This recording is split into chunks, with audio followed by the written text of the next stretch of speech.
Hello friends, मैं ऋषि रनियार आप लोग का पीसीएस अड्डा में स्वागत करता हूं। जैसा कि दोस्तों ऑडिटर मेंस का एग्ज़ाम का डेट आ गया है, तो मैं आप लोग के सामने ऑडिटर मेंस के लिए कुछ गेस क्वेश्चंस लेकर आया हूं। ये तकरीबन 25 से लेकर 30 के बीच में होंगे, लेकिन ये मान के चलिए कि काफ़ी इंपॉर्टेंट है। ठीक है, इसमें से आपको काफ़ी क्वेश्चन डायरेक्ट लड़ जाएंगे। ठीक है, तो कम से कम इतना तो आप लोग करके जाइए जिससे आपका GS1 और GS2 कवर हो जाएगा। ठीक है, अगर आप लोग हिंदी पास होना चाहते हैं तो मेरा डिस्क्रिप्शन में मैं लिंक दे दूंगा या मेरे प्लेलिस्ट में भी होगा।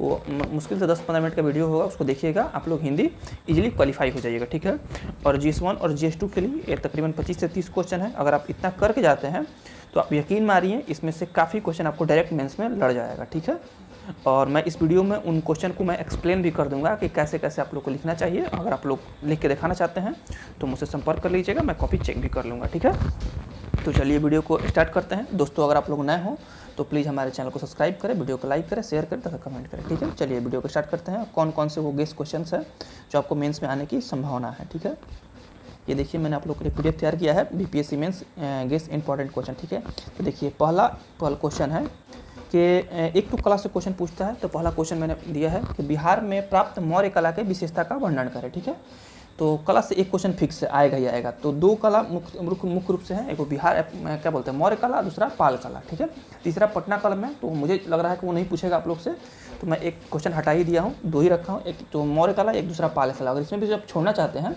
पाल कला छोड़ सकते हैं, मौर्य कला पढ़ के जाइए। ठीक है, मौर्य कला आपको आ जाएगा। अब इसमें कैसे लिखना है तो देखिए मैं वो भी एक्सप्लेन कर दे रहा हूँ। कुछ नहीं करना है, थोड़ा सा एक इंट्रो दे देना है 3-4 लाइन का। ठीक है, उसके बाद देखिए क्वेश्चन पूछ क्या रहा है, सीधा अंडरलाइन कीजिए। कह रहा है बिहार में प्राप्त मौर्य कला की विशेषता का वर्णन करें। बस विशेषता पूछ रहा है कि आपको एक जो लिखिएगा, आप कॉपी लिखिएगा तो उसमें विशेषता वर्ड दिखना चाहिए। जैसे मान लीजिए आप स्थापत्य का विशेषता निम्न है, तो विशेषता वर्ड लिखिए। और मैंने कॉपी बहुत चेक करता हूँ तो देखता हूँ बच्चे विशेषता कम लिखते हैं, उसके बारे में बहुत ज़्यादा लिख देते हैं, ये स्थापत्य कला ये था वो था वो कुछ नहीं। आप सीधे टू द पॉइंट रहिए और बताइए कि क्या विशेषता था। एग्जामिनर वही देखता है कि विशेषता लिखा क्या है लड़का। ठीक है, तो विशेषता पर फोकस रहना है। चलिए, और उसके बाद कंक्लूजन दे दीजिए, काम खत्म। पहला क्वेश्चन हो गया। दूसरा देख लीजिए क्या है। दूसरा क्वेश्चन है कि पाल कला की प्रमुख विशेषताओं का आलोचनात्मक परीक्षण कीजिए। देखिए पहले तो कह रहा है क्या, पहले कह रहा है कि पाल कला की प्रमुख विशेषता बताइए, फिर उसका आलोचना कीजिए। ठीक है, अब परीक्षण करने के लिए भी कह रहा है, मतलब समीक्षा भी करना है आपको। तो इसमें 3 चीज़ आपको दिखा, पहला तो विशेषता बताना है, फिर उसका आलोचना करना है, कमियां गिनाना है, फिर आपको समीक्षा करना है। 3 काम करना है। इतना खोज लीजिए। अब चलिए लिखना स्टार्ट करते हैं। तो पहले इंट्रो देंगे, फिर पाल कला का विशेषता बताना, विशेषता पर फोकस रहना। आपको एग्जाम में कॉपी में दिखना चाहिए कहाँ विशेषता लिखे हैं, विशेषता वाला वर्ड हो, प्लस में विशेषता आप लिखें तो दिखे कहाँ विशेषता है। ये नहीं कि विशेषता लिख दिया और कुछ लिख रहे हैं, उसके बारे में बताया जा रहा है कि ये था वो था ऐसे था, ये नहीं करना है, विशेषता बताना है। अब जब विशेषता बता दीजिएगा फिर उसके बाद अंडरलाइन कीजिएगा और लिखिएगा आलोचना। इसकी निम्न कमियां थी या निम्न इस पर आक्षेप लगाए गए हैं, इस तरीके से। ये नहीं कि आलोचनाएं निम्न है, उस पर लिखिए कि ये कमियां थी या कोई नया वर्ड लिखिए। ठीक है, या इस पर निम्न विद्वानों ने आक्षेप लगाया है। ठीक है, तो उसके बाद लिख कर अंडरलाइन करके उसके बाद जो भी आपको कमियां दिखे उसको लिख देना है। फिर कर आप परीक्षण मतलब होता है समीक्षा करना। आप तो कमियां बता दी, उसको बताइए क्या अच्छा ये था, फिर भी मतलब इतना कमियां थी लेकिन फिर भी ये अच्छा था, इस तरीके से परीक्षण करना उसको। ठीक है, तो समीक्षा में बता देना कि ये कमियां थी लेकिन फिर भी अपने टाइम के सर्वोत्तम कला थी, या जो भी आपको लगे उस तरीके से समीक्षा कर देना है। चलिए नेक्स्ट क्वेश्चन देखते हैं। तो पाल कला से एक क्वेश्चन आएगा, 2 क्वेश्चन गेस किए उसमें से एक आपको लड़ जाएगा, फिक्स लड़ेगा। आप इतना लिख के ले जाइए। ठीक है, अगर आप लोग चेक कराना चाहते हैं तो मुझसे व्हाट्सअप नंबर पर संपर्क कीजिए। ये देखिए ये नंबर है 8804522742। ठीक है, ये आप लोग का क्रैश कोर्स टाइप का है, तकरीबन 25 से 30 क्वेश्चन है। अगर इस क्रैश कोर्स कर लीजिएगा तो आपका पूरा सिलेबस कवर हो जाएगा। ठीक है, और इसमें आपको सारा इंपॉर्टेंट क्वेश्चन ही है। इसमें मुझे जहाँ लगता है, जितना मुझे एक्सपीरियंस है, इसमें से बहुत सारा क्वेश्चन आपको लड़ना चाहिए। कम से कम आप लोग इतना क्वेश्चन को कवर करके जाइए। कॉपी अगर आपको चेक कराना है तो इस नंबर पर हमसे संपर्क कर लीजिए, 88 045 22 742 88 045 22 742। व्हाट्सअप पे संपर्क कीजिए। ठीक है, वहाँ पे आप लोग में कॉपी चेक करने का क्या प्रोसेस है मैं उसका बता दूँगा। ठीक है, चलिए आगे बढ़ते हैं। तो देखिए एक कला से हो गया, एक आंदोलन से जरूर पूछता है BPSC। आंदोलन में ज़्यादा कुछ है नहीं, 2 ही क्वेश्चन है, 3 क्वेश्चन बनते हैं वैसे, लेकिन तीसरा टफ है तो आपसे नहीं पूछेगा। 2 क्वेश्चन मेन है, 2 में भी एक ज़्यादा मेन है। ठीक है, तो पहला क्या है, तो पहला देखिए क्वेश्चन बिरसा आंदोलन, दूसरा क्या है संथाल। तो हमको जहाँ तक लग रहा है बिरसा नहीं पूछेगा, संथाल पूछेगा आपसे। कला में मौर्य पूछेगा, आंदोलन में संथाल पूछ सकता है, ये इंपॉर्टेंट। अदरवाइज आप चारों करके जाइए, ठीक है, कोई नहीं छोड़िए। इतना तो मैं बता दे रहा हूँ। यहाँ से आप लोग को क्वेश्चन फंसेगा ही फंसेगा, आएगा ही आएगा, तो आपको लिख के आना अच्छे से कम इतना को अच्छा तरीके से आंसर बना कर रखिए कि जब कॉपी चेक करने वाले को दिखे तो लगे कि बेस्ट आंसर लिखा है, क्योंकि ये आना ही वाला है, आएगा ही, छप चुका है आपके वहाँ क्वेश्चन पेपर में, ठीक है। तो इसका अच्छा आंसर बना के जाइए। चलिए इसमें आपको कैसे लिखना है मैं बता दूं। तो देखिए, बिरसा आंदोलन के स्वरूप की व्याख्या, क्या कह रहा है, स्वरूप पूछ रहा है, तो इसको अंडरलाइन करेंगे, ठीक है। एग्जाम हॉल में भी ऐसे ही आपको करना है, क्वेश्चन पेपर मिलेगा तो स्वरूप को अंडरलाइन कर देंगे, ठीक है। उसके बाद कह रहा था इसके जनजातीय शासन पर प्रभाव, देखिए क्या पूछा, प्रभाव पूछा है। देखिए आप लोग कैसे लिखेंगे, मान लीजिए कि आप बिरसा आंदोलन के बारे में कुछ नहीं जानते हैं, कुछ नहीं पढ़े, ब्लैंक है पूरा। अगर आप पहले से पढ़े हैं तो काफ़ी अच्छा बात है, लेकिन आप मान लीजिए नहीं जानते हैं, तो देखिए किसी भी आंदोलन या विद्रोह का स्वरूप कैसा होता है, आप खुद सोचिए। पूरा भारत में इतने सारे आंदोलन हुए हैं, किसी भी आंदोलन का स्वरूप देखिएगा तो पहला इसका यही होता है, हिंसात्मक होता है, क्योंकि आंदोलन या विद्रोह का मतलब ही होता है हिंसा होना, हिंसा हुआ ही होगा। और ये तो जनजाति है तो हिंसा हुआ है, तो पहला ही स्वरूप बता दें कि हिंसात्मक था। अब हिंसात्मक लिख के उसके बाद अंडरलाइन करेंगे हिंसात्मक को, उसके बाद उसके बारे में बताएंगे हिंसात्मक में क्या हो सकता है, बहुत सारे लोग लेके बहुत लोगों को मारेंगे, मार काट होगा पूरा, ये सब तरीका था, थोड़ा सा लिख देना है। दूसरा, अगर थोड़ा सा भी पढ़े होंगे तो आपको पता होगा बिरसा आंदोलन सामाजिक सुधार के लिए भी था, तो एक स्वरूप वो हो जाएगा सामाजिक सुधार। तीसरा क्या हो सकता है, तो तीसरा ये हो सकता है कि जो भी अंग्रेज थे तो वो सता रहे थे, ठीक है, तो उनको वो लोग हटाना चाह रहे थे, तो एक तरीका से एक ये वाला स्वरूप हो गया। दूसरा क्या था कि अब इसके अलावा मैं आप लोग को प्रभाव पर चर्चा कर दे रहा हूँ, ठीक है। नेक्स्ट क्या है, प्रभाव बताना है। 2-3 आपको स्वरूप बता दिया, ठीक है। उसके बाद 2-3 में प्रभाव बता दे रहा हूँ, क्योंकि लंबा है और इसको काफ़ी 25-30 क्वेश्चन तो ज़्यादा टाइम लग जाएगा। तो प्रभाव क्या क्या पड़े, तो अब देखिए किसी भी इंडिया में जितने सारे विद्रोह हुए हैं, आप उससे सोचिए अगर कुछ नहीं आता है तो क्या प्रभाव हो सकता है। प्रभाव ये हो सकता है पहला कि कोई भी विद्रोह क्यों हुआ है, क्योंकि अंग्रेज शासन कर रहे हैं, तो अंग्रेज जो भी संसाधन थे उस पर वो लोग हक जमा लिए थे, ठीक है, सता रहे थे, तो उसके विद्रोह में हुआ होगा, तो कुछ डिमांड होंगे कि हमको ये चाहिए, ठीक है, तो वो लोग कुछ चेंज किए होंगे, अंग्रेज कुछ ना कुछ कानून लाए होंगे, तो उसको लिख देना है यहाँ पे प्रभाव में, ठीक है। और सबसे बड़ी बात है, मैं बहुत सारा कॉपी चेक किया हूँ, मैं देखता हूँ कि बच्चे बहुत बड़ा मैंने एक मिस्टेक नहीं करते हैं, मतलब एक मिस्टेक ही कहेंगे, क्योंकि देखिए कॉपी को थोड़ा अच्छा बनाना चाहते हैं तो थोड़ा सा दिमाग लगाना होता है। तो प्रभाव जब भी पूछा जाए तो प्रभाव तो ये तो कॉमन हो गया कि ये कानून बदलाव हुआ, सामाजिक सुधार हुआ, ये सब कॉमन चीज़ है। लेकिन कुछ अगर हट के लिखना चाहते हैं तो कोई भी जनजातीय आंदोलन पूछे, बिरसा पूछे या संथाल पूछे, प्रभाव पूछे, तो एक लाइन जरूर लिखिए कि इसका राष्ट्रीय आंदोलन पर भी प्रभाव था, या अन्य जो भी जनजातीय आंदोलन हुआ उस पर इसका भी प्रभाव दिखता है। तो ये थोड़ा सा अलग हो जाएगा आपका और अच्छा भी होगा, तुलनात्मक हो जाएगा। जहाँ तुलनात्मक ऐसा लिखा जाता है कंपेरिजन करके, वो काफ़ी अच्छा माना जाता है, उस पर ज़्यादा नंबर मिलता है। तो इस चीज़ को ध्यान रखेंगे, आप लोग नोट कर लें अपने कॉपी में कि जब भी प्रभाव पूछेगा तो वहाँ पे मुझे तुलना करके लिखना है अन्य आंदोलनों से या अन्य चीज़ों से, ठीक है, इस बात को ध्यान रखेंगे। तो ये होगा, ऐसे लिखिएगा तो आपका अच्छा हो जाएगा। संथाल विद्रोह देख लीजिए क्या पूछा है, संथाल विद्रोह के भारत में ब्रिटिश उपनिवेशवाद के विद्रोह सशस्त्र जनप्रतिरोध का एक आदर्श प्रस्तुत करता है, इसके कारण तथा परिणाम बताइए। देखिए इस क्वेश्चन को इतना लंबा लिखा गया है, तो बच्चे क्या लिखेंगे, इसमें केवल कारण लिख देंगे और परिणाम लिख देंगे, तो इसमें बोलेंगे कि मेरा नंबर कम है। क्यों नहीं कम नंबर आएगा जी आपका, इतना लंबा क्वेश्चन, ये जो आपको एक सेंटेंस का दिया गया है, 2 लाइन का, 1 लाइन का, ठीक है, तो इसको आप लोग ऐसे ही छोड़ देते, इस पर कुछ नहीं लिखते हैं, तो ये लोग गलत करते हैं। सबसे पहले इसमें कीवर्ड छाटिए। देखिए कह रहा है कि जो विद्रोह था वो एक आदर्श प्रस्तुत करता है, ये आपको बताया जा रहा है, तो आप इसको एक्सप्लेन करेंगे, कम से कम 1 से 1.5 पेज इस पे जाना चाहिए, आदर्श पे, कि आखिर कैसे आदर्श था विद्रोह, ठीक है। मैंने बहुत सारे कॉपियाँ चेक किया, मेरे खुद का स्टूडेंट लोग भी ये गलतियाँ करते हैं, तो मैं कॉपी बड़ी बात बताता हूँ कि पहले आदर्श बताइए, क्यों आदर्श था, आखिर कैसे क्या था विद्रोह, तो 1.5 पेज उस पर लिखिए, उसके बाद कारण पाइए, उसके बाद परिणाम पाइए, ठीक है। और कारण भी डायरेक्ट नहीं लिख देना कि निम्न का, ऐसे कारण लिखिए उसके बाद नीचे 2-4-5 कारण लिखिए, ऐसे नहीं, एक सेंटेंस बनाइए कम से कम 1-1.5 लाइन का, उसके बाद लिखिए निम्नलिखित कारण है, उसके बाद पहला कारण, दूसरा कारण, तीसरा कारण, ऐसे करके, और फिर शॉर्ट में दिखाना चाहते हैं तो ऐसे कारण लिख के ऐसे लिख सकते हैं, थोड़ा अट्रैक्टिव भी हो जाएगा, ठीक है, ये वाला बना के, तो ऐसे होगा। फिर उसके बाद परिणाम लिखना, डायरेक्ट परिणाम नहीं लिखिए, 1 लाइन का बनाइए, उसके बाद लिखिए निम्नलिखित परिणाम है, ठीक है, इस तरीके से, तो अच्छा लगता है दिखने में भी और अच्छा इम्प्रेस डालता है। तो ये हो गया, इसके साथ मैं नेक्स्ट चलता हूँ, तो आपको एक कला हो गया, एक विद्रोह हो गया, और अभी हिस्ट्री पोर्शन का है, हिस्ट्री के बाद मैं करंट पे जाऊँगा, करंट के बाद स्टैट पे जाऊँगा, स्टैट कैसे आपको डील करना है, इसके अलावा जितने सारे सब्जेक्ट हैं GS1 GS2 के सब पे मैं इस क्वेश्चन लेकर आया हूँ। दोस्तों अगर आप लोग नए हों तो इतना देर अगर आप लोग वीडियो देख चुके हैं तो हमारे चैनल को सब्सक्राइब कीजिए, और बाकी जितने सारे आगे क्वेश्चन हैं सब पे मैं डील करने वाला हूँ, बताने वाला हूँ कि कैसे आप लोग इसको कर सकते हैं, ठीक है। तो चलिए नेक्स्ट क्वेश्चन देखिए क्या है गेस में। तो नेक्स्ट क्वेश्चन है बिहार के चंपारण सत्याग्रह के कारणों और परिणामों को चर्चा कर। सिंपल सा क्वेश्चन है, एक इंट्रो देंगे 3-4 लाइन का, ठीक है, गांधी जी से जोड़ देंगे तो और अच्छा रहेगा। उसके बाद कारण लिख देंगे, परिणाम लिख देंगे, कंक्लूजन दे देंगे, काम खत्म हो जाएगा। कुछ ज़्यादा नहीं है, आ सकता है, इंपॉर्टेंट क्वेश्चन है। ठीक है, नेक्स्ट क्वेश्चन है 6 ही क्वेश्चन मैं हिस्ट्री से गेस किया हूँ, 6 में से आपको 3 पक्का आ जाएगा, लिख के ले लीजिए। ठीक है, तो ये 6 क्वेश्चन करके जाइएगा ना तो आपको फिक्स है कि यही 6 में से 3 आएगा, इतना मेरा गारंटी है। नहीं आएगा तो फिर जो कहिए। लेकिन एक क्वेश्चन है 1857 के विद्रोह के कारण तथा परिणाम की चर्चा करें। ठीक है, कारण बताना है, परिणाम बताना है। इसमें विद्रोह का कुंवर सिंह की भूमिका बताना है। बस 3 चीज़ काम करना है, एक इंट्रो देना है, कारण बताना है, परिणाम बताना है। कारण देखिए मैक्सिमम कारण बताइए, जब कारण पूछे ना तो मैक्सिमम जोड़ दीजिए। ऐसे कारण लिखिए, गोल घेरिए, 50 कारण लिखिए, जितना आपको दिख सके, क्योंकि ज़्यादा इंपैक्ट डालता है। भले आप लोग एक्सप्लेन कम कीजिए, लेकिन ये जो गोला बना के लिख रहे हैं इसमें बहुत सारा 10-15 कारण दिखा दीजिए, ताकि उसको लगे कि बहुत कारण जानता है ये। ठीक है, काफ़ी अट्रैक्टिव होता है। उसके बाद वीर कुंवर सिंह की जो भी भूमिका था वो बता देना है, एक पेज में काम खत्म हो जाएगा। तो ये हिस्ट्री से था दोस्तों। अब मैं करंट पे आता हूँ। करंट में क्या कौन कौन से क्वेश्चन हो सकते हैं। ठीक है, तो चलिए करंट का क्वेश्चन देखिए।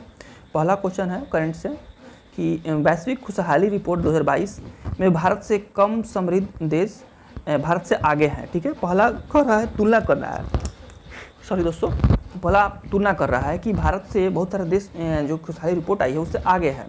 ठीक है, तो पहला तो काम इसी कर लेंगे, आगे वाले को अंडरलाइन। दूसरा देखेंगे, परंतु आज भी भारत के काफ़ी चिंता। दूसरा क्या है, काफ़ी चिंताजनक स्थिति है, 2 पॉइंट। तीसरा कह रहा है कारण की चर्चा करें, तीसरा कारण है। चौथा क्या करे, भारत किस प्रकार से अपनी स्थिति में सुधार ला सकता है, सुधार पूछा है। देखिए कितना चीज़ पूछा है, 4 पॉइंट आपसे कीवर्ड पूछा है, कीवर्ड छांट लिया। अब इसी को आपको आंसर लिखना चाहिए, ये नहीं कि इधर उधर की बात लिखेंगे। इधर उधर की बात लिखिएगा, नंबर नहीं आएगा, लिख के ले लीजिए। 4 की पॉइंट है, इन्हीं को आप लोग को अंडरलाइन कर करके लिखना है। ठीक है, जो भी पूछा है उसको अंडरलाइन करेंगे, उसके बाद नीचे एक्सप्लेन करेंगे। दिखना चाहिए एग्जामिनर के कॉपी में कि हाँ ये चीज़ यहाँ पर है, उसको ज़्यादा दिमाग नहीं लगाना चाहिए, उसको आप हेल्प कीजिए, वो आपको हेल्प करेगा। ठीक है, अब देखिए इसको कैसे लिखेंगे। तो वैश्विक खुशहाली रिपोर्ट 2022 आया है, तो उसको लिख देंगे कि ये आया था, भारत का ये रैंक है। अब कह रहा है कि बहुत सारे जो भारत से कम समृद्ध देश हैं वो आगे हैं, तो अब इसको पता होना चाहिए कौन कौन से देश आगे हैं, उसको आपको कॉपी में दिखनी चाहिए फर्स्ट पेज पे। ठीक है, कि कौन कौन से, मैंने इसको एक्सप्लेन कीजिए। जो सेंटेंस दिया गया है ये दिखाने के लिए नहीं दिया गया है, इसको एक्सप्लेन करना है, तो कम से कम इस पर आपको आधा पेज लिखना चाहिए। ठीक है, तब आगे बढ़ना है, क्यों कैसे आगे हैं, कौन कौन से देश आगे हैं, थोड़ा सा दिखा देना है। अब आगे बढ़ेंगे करा, परंतु भारत आज भी काफ़ी चीज़, अब चिंताजनक स्थिति है, तो कैसे चिंताजनक है, जब लिख रहा है तो उसको एक्सप्लेन करेंगे ना, तो बताएंगे कि इन बिंदुओं पर काफ़ी चिंताजनक स्थिति है। ठीक है, उसके बाद कारण पूछ रहा था, क्या कारण है। अब आप जो पढ़िएगा रिपोर्ट, तो उसमें रिपोर्ट में खुद ही दिया होगा कि ये कारण हो सकते हैं। अच्छा, अब देखिए क्या कारण है, तो कारण दिखा देंगे। पहले का जब भी कारण पूछे ना तो ऐसे गोल घेरिए, 50 कारण लिखिए इसमें कि ये गरीबी है, भुखमरी है, ये है, वो है, प्रशासनिक ढांचा गलत है, ये चमन, जो भी जितना दिख जाए सब लिख दीजिए जब आपको लगे कारण। ठीक है, उसके बाद कुछ चीज़ों को एक्सप्लेन कर दीजिए। कारण हो गया, उसके बाद करा सुधार, तो आप देखिए क्या सुधार होना चाहिए। ठीक है, रिपोर्ट पढ़िएगा तो पता चल जाएगा आपको। ठीक है, जो कारण होता है उसी के रिलेटेड सुधार होता है, ये भी एक ट्रिक है। तो ये आपका क्वेश्चन कंप्लीट होगा, उसको क्या बोलते हैं कंक्लूजन दे दीजिएगा। ठीक है, नेक्स्ट क्वेश्चन पर चलते हैं 8 नंबर पर। दोस्तों ये लोग जो 67 की पीसी देने वाले हैं मेंस, वो लोग इसको देख सकते हैं इंट्रो टाइप पर, क्योंकि ये बेसिक चीज़ें हो जाएंगी, उनको आंसर लिखने में भी सहूलियत मिलेगी। ठीक है, भारत और चीन के मध्य, नेक्स्ट क्वेश्चन है, भारत और चीन के मध्य संबंधों समय के साथ परिवर्तन होते रहे हैं। ठीक है, वर्तमान परिदृश्य के आलोक में दोनों के मध्य के संबंधों पर प्रकाश डाले। सिंपल सा है, एक तो संबंध परिवर्तन हो रहा है, तो आप स्टार्ट कर लीजिएगा 1950 से। ठीक है, उसके बाद वर्तमान पे चले आना है, वर्तमान में क्या रिलेशन चल रहा है, कैसे है, उस पर प्रकाश डाल देना है, काम खत्म हो जाएगा। ठीक है, नेक्स्ट क्वेश्चन चलते हैं दोस्तों। अगर आप इसका PDF चाहते हैं तो हमारे टेलीग्राम ग्रुप पे जुड़ जाइए, डिस्क्रिप्शन में मैं लिंक डाल दूंगा। ठीक है, वहाँ से आप लोग जुड़ के देख सकते हैं।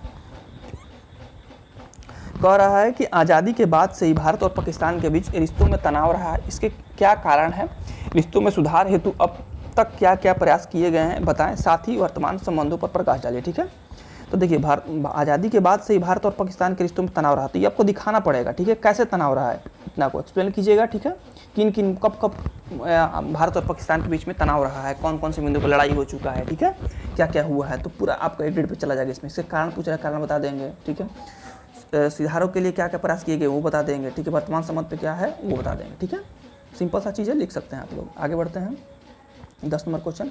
हाल ही में श्रीलंका में भारी आर्थिक और ऊर्जा का संकट उत्पन्न हुआ, चर्चा की, तो इसको एक्सप्लेन कर देना है क्या क्या संकट। ठीक है, भारत इसका क्या प्रभाव पड़ सकता है, भारत पर प्रभाव बता देना है।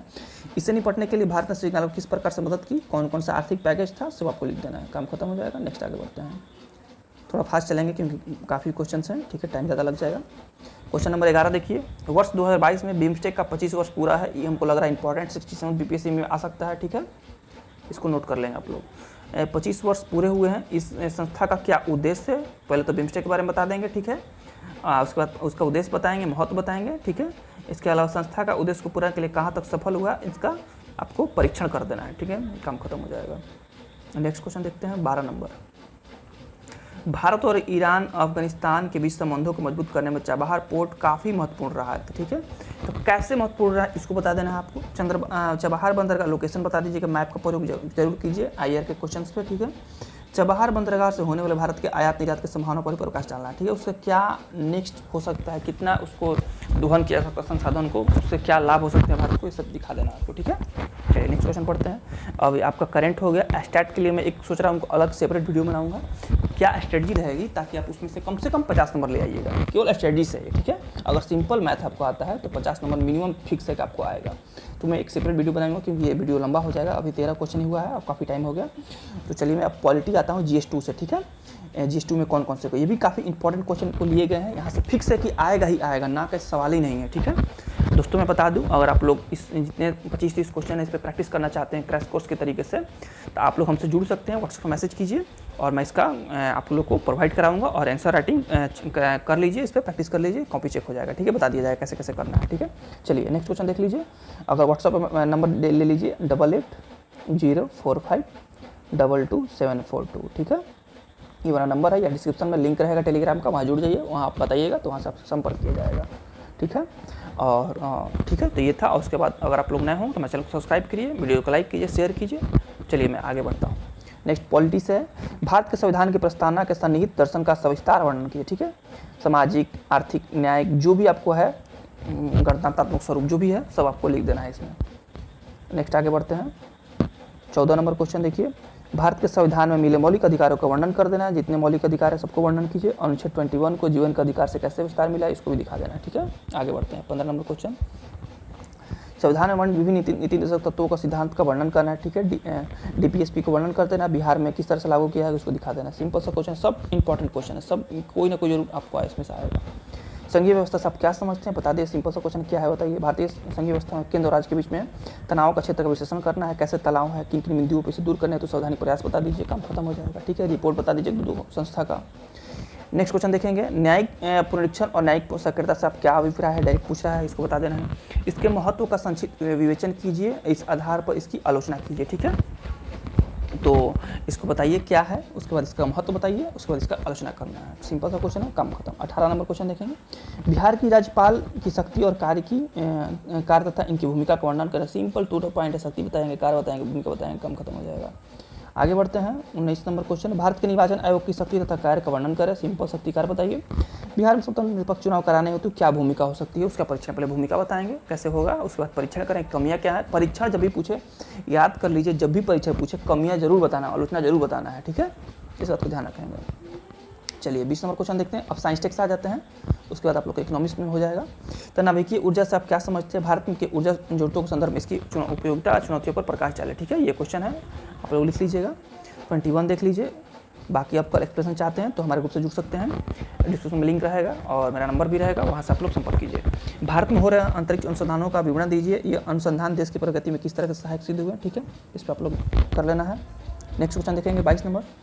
ये तो लग रहा है कि फिक्स है कि आएगा ही आएगा, ना के सवाल नहीं है। बिहार में बाढ़ एक प्रमुख समस्या है, इसकी क्या कारण है, इसको प्रबंधित करने हेतु तकनीक की क्या भूमिका हो सकती है, चर्चा कीजिए, ठीक है। तो ये आप लोग को कर लेना है। नेक्स्ट क्वेश्चन देख लिया 23 नंबर। मैं देख रहा हूँ तो इसका सोच रहा हूँ कि मैं PDF जो भी हो सकता है मॉडल आंसर, वो भी मैं 15 तारीख तक देने का प्रयास करूँगा, ठीक है, ताकि आप लोग का तैयारी संपूर्ण रूप से हो जाए। कम से कम इतना तो GS में कंफर्ट रहिए, इतना याद करके जाइए, आपका GS रुकने वाला नहीं है, ठीक है। तो इसलिए मैं सोच रहा हूँ 25-30 क्वेश्चन का आंसर प्रोवाइड कर दूँ कि आप लोग पास हो जाइए। नेक्स्ट क्वेश्चन देखिए। पर्यावरण प्रदूषण से आप क्या समझते हैं, विभिन्न प्रकार के प्रदूषणों का वर्णन कीजिए। आधुनिक प्रौद्योगिकी के द्वारा किस प्रकार प्रदूषण को कम करने किया जा सकता है, ठीक है, आराम से लिख सकते हैं आप लोग। नेक्स्ट क्वेश्चन देखेंगे। जलवायु परिवर्तन से आप क्या समझते हैं, पहले तो बताइए क्या है, यह किस प्रकार से मानव जीवन को प्रभावित कर रहा है, कैसे प्रभाव डाल रहा है, प्रभाव लिखिए।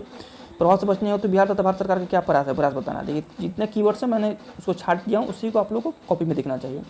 नेक्स्ट क्वेश्चन देखेंगे। भारत में वर्तमान समय में भारत के अनेक शहरों में जल का संकट महसूस किया जा रहा है, इसके क्या कारण है, कारण बताना है, ठीक है। प्रबंधित करने हेतु भारत तथा बिहार का क्या है, प्रकाश डालना है, ठीक है, प्रयास बताना है।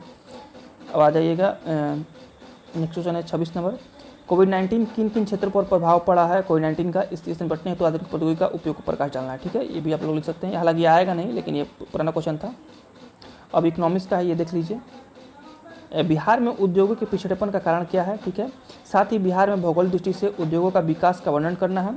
सरकार द्वारा उद्योगों के विकास के लिए क्या प्रयास किए गए हैं। ठीक है, प्रयास बताना है। तो इन चीज़ों को आप लोग लिखिएगा, काफ़ी अच्छा आंसर होगा। नेक्स्ट क्वेश्चन देखेंगे, जनसांख्यिकीय लाभांश से आप क्या समझते हैं। बिहार में तेजी से, पहले तो लाभांश बताना क्या है। बिहार में तेजी से बढ़ती जनसंख्या जनसंख्या लाभांश के स्थान पर जनसंख्या अभिशाप बनती जा रही है, अपने उत्तर के पक्ष में देना है। पहले तो लाभांश बताना है, फिर उसके बाद अभिशाप बताना है, उसके बाद अपने जो भी आप जिसको सपोर्ट कीजिएगा उस पर तर्क देना है। तो सपोर्ट किसको करना है, आप लाभांश को सपोर्ट कीजिएगा, उसी पर तर्क देना है। ठीक है, इस क्वेश्चन थोड़ा टफ था इसलिए मैं आप लोग को एक्सप्लेन कर दिया, ऐसे ही लिखना है आप लोग को।